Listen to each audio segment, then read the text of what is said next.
નમસ્કાર દર્શક મિત્રો, આપ નિહાળી રહ્યા છો N24 ગુજરાતી। તો નજર કરીશું આજના મહત્વના સમાચાર પર। જંબુસર સારોદ ગામે ગૌમાતા સાથે ગૌવંશ હત્યાનો પર્દાફાશ। વેડજ પોલીસે 4 આરોપીઓની ધરપકડ કરી 1,40,000થી વધુનો મુદ્દામાલ જપ્ત। જંબુસર તાલુકાના સારોદ ગામમાં વેડજ પોલીસે ગૌમાંસ અને ગૌવંશની કથિત હત્યાના મામલે કાર્યવાહી કરી 4 આરોપીઓની ધરપકડ કરી છે।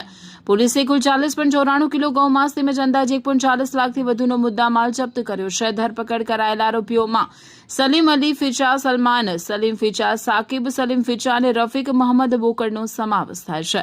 પોલીસે ઘટના સ્થળેથી ગૌમાંસ ઉપરાંત ગૌમાંસ કટિંગમાં વપરાતા છરા, ચપ્પા, લાકડાના ટીબલા, ઇલેક્ટ્રિક વજન કાંટો, 3 મોટરસાયકલ, 3 મોબાઈલ ફોન, રોકડ રકમ સહિતનો મુદ્દામાલ કબજે કર્યો છે।